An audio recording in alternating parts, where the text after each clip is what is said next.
What is up, awesome people of the internet? The WNBA 2025 season is quickly approaching, and the Chicago Sky are looking to make some moves, and they already have made some moves by giving some qualifying offers to some players, and there's a very interesting name that has been left off of that list so far. So let's talk about what's going on with the Chicago Sky. So again, guys, we are in free agency mode right now. So teams have until January the 20th to give out their qualifying offers. Now, if you all are like, qualifying offers, what the heck is that? Well, make sure you tune into this channel tomorrow morning for a full FAQ, everything you need to know about WNBA free agency, where I will go over all of the definitions and answer all of your questions. If you have a specific one, leave it in the comments so I can answer it. All right, so yeah. Anyway, qualifying offers. The Chicago Sky had the ability to offer 3 qualifying offers to players who played on the team last year and other players that they had rights to. So they made the decision to give out 3 qualifying offers today. 1 to Dana Evans, 1 to Michaela Onyenwere, and 1 to NnekaMich. Now, some of y'all are like, what? Who?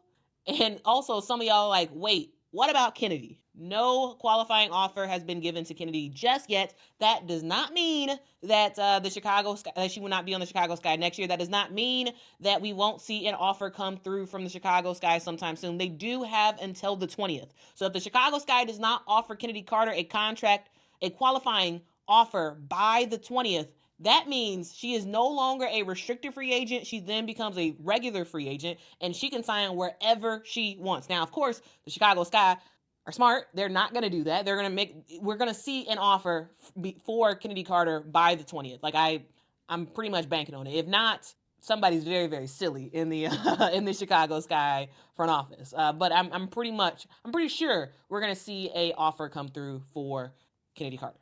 All right, so let's get into the specifics of what's happening. So, and why they decided to do what they did.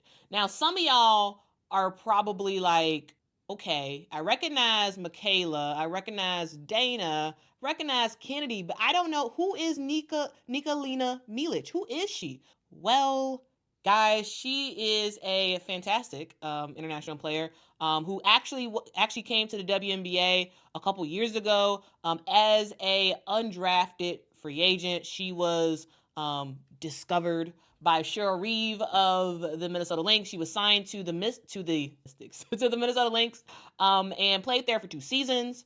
They loved her at Minnesota. And guys, if y'all have never seen her play, she is a 6'3" forward. She is a player that, in a sense, is sort of like Alana Smith kind of vibes. She is someone who can shoot the 3. She's someone who can get mid-range jumpers. She also is a very, very, very underrated post passer. Guys, if you all have seen NnekaMich play in years past, you all have probably seen some of the dimes that she was passing to Nafisa Collier and other players on the team. She is actually a very underrated passer. Like, now, does she average a lot of assists per game? No, she does not. But when she sees someone open on her team, she does know how to get the ball to them. So she's not like a point guard or anything, but every now and then you will see a very nice pass from NnekaMich. Also, guys, she is not a starter. She is someone who came off the bench for Minnesota, and she averaged around 5 points a game.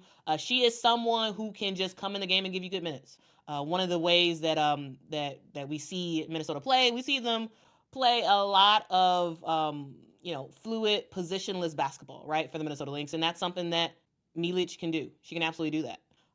She can play positionless basketball. She can, if you need her to hang out on the 3-point line, she can do that. If you need her to hang out in the post, she can do that. She can do a little bit of everything.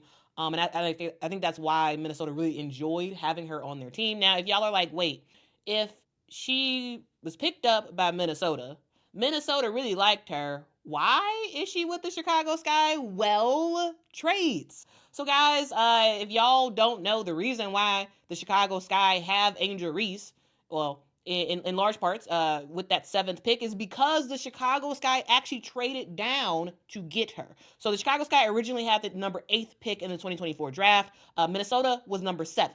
And the Chicago Sky was afraid that we were not going to be able to pick up Angel Reese. Like, there was some talks about maybe Minnesota being interested in Angel. Now, it turns out that they weren't, but we weren't sure about that. So to guarantee, well, not totally guarantee, but as much as we could guarantee that we got Angel Reese in the draft, we decided, and I keep saying we like I'm a part of the team. I'm a fan, so I guess that's something.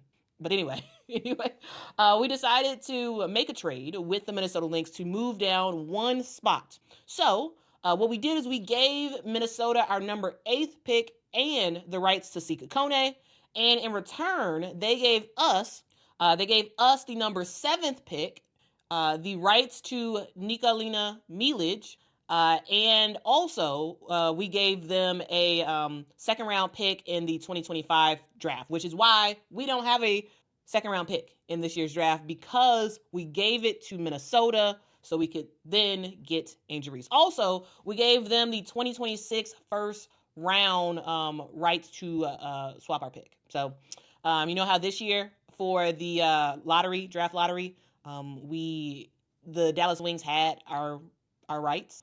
So basically, if the Chicago Sky had the number 1 pick, we would have to give that up to Dallas. Turns out that it didn't matter because Dallas got the number 1 pick on their own.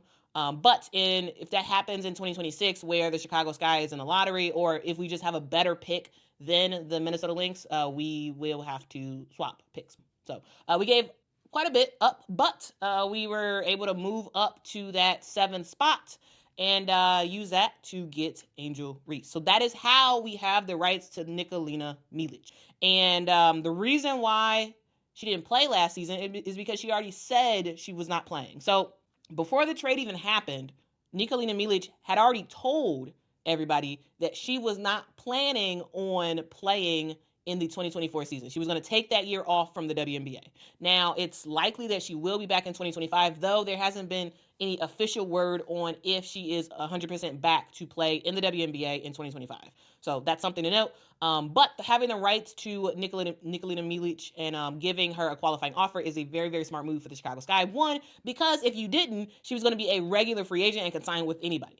2, she is a really good bench post player, right? She is someone who can come off the bench and give you really good minutes. And that's the way that Minnesota used her. She didn't start when she was with Minnesota. She came off the bench. She gave them good minutes. She gave them good energy. And that's how she rocked out. And I think that's exactly how she can play with Chicago. And you get the added benefit of her being able to shoot threes if necessary. Is she an elite three-point shooter? No, she is not. But she can hit three-pointers every now and then, guys. She also is currently playing overseas right now. She plays for Fenerbahce, the best team in Europe by far. Actually, really the best international team. Actually, really the best women's basketball team. Period. Probably. I think you can reasonably say that Fenerbahce is the best team. Period. If you just stack up their roster, stack them up against anybody, any team in the WNBA, in the Chinese league, in the Australian league, it doesn't matter. I think if you stack them all up, because also Fenerbahce also has WNBA players, but if you stack them all up against any single team, Fenerbahce would likely win. So Nicolina actually plays for Fenerbahce. She comes off the bench for them. Doesn't get a ton of minutes in EuroLeague, but she does get significant minutes in the KBSL. Thing to note is that Fenerbahce plays in both leagues, the EuroLeague, which is the best league in Europe, and the KBSL, which is the top flight league in Turkey. So in the KBSL, she is averaging around 23 minutes a game and averaging 13 points. She has not attempted a she has not actually made a three-pointer this year. She's only attempted 2 3-point shots. She's also averaging 7 rebounds a game and 1.6 assists a game in the KBSL.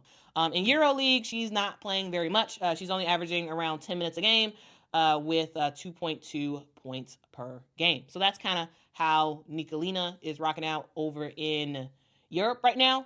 And so, yeah, I think this is a great qualifying offer for Milic. I like her a lot. I actually really liked her when she played for Minnesota. She was just fun. And she gave them a great spark off the bench. And I'm hoping that it works out where she does end up playing in 2025, and I can see her suiting up for the Chicago Sky, because I think Tyler Marsh can actually get a whole lot out of NnekaMich. All right, so that's one player who you don't know. Now you know about her. Okay. Next up is Dana Evans. So the Chicago Sky did give a qualifying offer to Dana Evans. Now the reason for this is because, again, if you don't give her a qualifying offer, she will be an unrestricted free agent and can go anywhere. So in general, it makes sense to give a qualifying offer. Now the qualifying offer is just a 1-year deal with a little bit extra more than she was paid this past year if she actually decides to sign it. I don't think she signs it before the 21st. I think on the 21st is when conversations actually start. January the 21st, conversations actually start between players and teams. I think she's going to try to get some sort of she's going to try to get something more than just the bare minimum from the Chicago Sky, or shop other places to see if they may want her, because if they do, then the Chicago Sky would have to match whatever those offers are in order for them to keep her for 2025. I don't know if it ends up with Dana Evans being on the Chicago Sky roster. She did indicate that she wanted to get traded last season, I should say. I don't know. Y'all know, if y'all rock with this channel, y'all know I am a fan of Dana Evans. I've been a fan of hers since her rookie season with the Chicago Sky. I do think that she's someone who can bring us a lot of energy. Now, this year, 2020, or I keep switching the way I refer to 2024. The way she played in 2024 was not good. Like, this was not a good showing of what Dana Evans can offer consistent. Now, she did get the starting spot. Didn't really work out for her. We all know how that ultimately ended. Now, I do think that she does have a role in a Tyler Marsh. Now, does she see that? I don't know. I don't know. And also, she did indicate, having issues with some Chicago Sky fans. I say that in quotes because not everybody who says they're a Chicago Sky fan actually is a Chicago Sky fan. So, say that. Anyway, I don't know if she really wants to come back to Chicago. I hope she does. She's from Gary. It's close to Chicago. I know of a lot of a lot of Sky fans in general, specifically, who Dana Evans is their favorite player, right? Who enjoyed watching her play, know that she did not have that great of a year this past year, but is very much looking forward to her playing next year. So hopefully, it ends up working out where Dana is able to return to the Chicago Sky, but they did give her a qualifying offer that she could sign or wait to actually have negotiations come the 21st. Now, the other player that the Chicago Sky gave a qualifying offer to is Michaela Onyenwere. So Michaela Onyenwere, I really enjoyed her playing this past season. I thought she was great for us.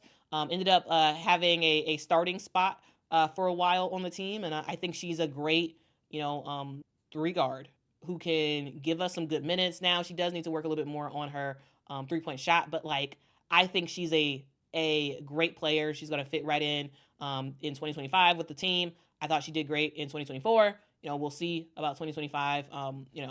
And just so specifically in the past season, we saw Michaela Onyenwere average 6.6 points a game for the Sky, 1 assist a game, 1.8 rebounds a game. I thought she really did get some good minutes. She started 18 games for us this past season.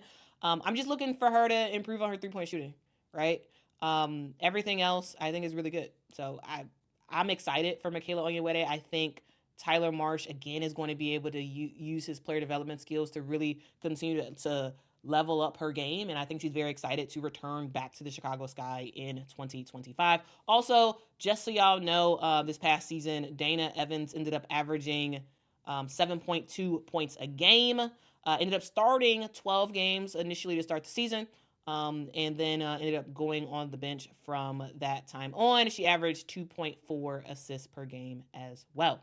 If you all don't know, overseas, Dana, she actually plays for a team called Beskitas. They play in Euro Cup as well as the KBSL, and Michaela Onyenwere is currently not playing overseas. All right, so with all that being said, finally to the best player on the Chicago Sky, and that is Kennedy Carter. Last year, Kennedy Carter was the was the main end-all be-all to the Chicago Sky offense. She averaged 17.5 points a game, earning a starting nod for the team. She initially started the season off the bench because she originally signed a training camp contract for the Chicago Sky, made the actual roster, then proceeded to outplay everybody to get that starting spot. She was a really good passer to the post.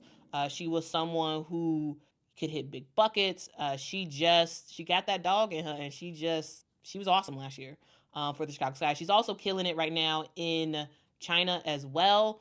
She plays for Wuhan and is killing lots of 40-point games, lots of big shots that she's been doing in China as well. So she's fantastic. The Chicago Sky have not sent a qualifying offer to her just yet. Again, they do have time. They have until the 20th to give out their qualifying offers. If they do not, then Kennedy Carter becomes a unrestricted free agent, which would be ridiculous. They should not allow her to do that. I don't think they will allow her to do that because she's a huge talent. Number one, I hope that Kennedy Carter does come to the Chicago Sky next year or this season.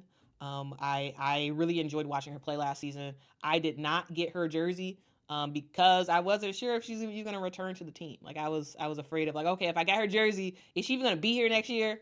And so hopefully she does sign with the Chicago Sky, and then I can actually get her jersey because them things expensive. I'm not buying them things if there's no guarantee that you will actually be on the team for a significant amount of time. Mama had Rebecca Gardner's jersey, and then Rebecca Gardner ended up immediately getting hurt, and then she ended up with the New York Liberty. So she's not even on the team anymore. I have an Angel Reese jersey. I have a Dana Evans jersey. Mama has a Camila Cardoso jersey. I also have a Candace Parker jersey, which she's not on the team anymore. She retired. So I'm hoping that whoever I get next does not leave the team. So I'm waiting to see if Kennedy Carter actually returns to the team. And then anyway, my hope is that the Chicago Sky get Kennedy Carter back, draft an elite point guard, do whatever we need to do to move up in the draft. We're at the number 3 spot right now. Do whatever you need to do to move up so we can get Olivia Miles in the 2025 WNBA draft. That is if she opts into it.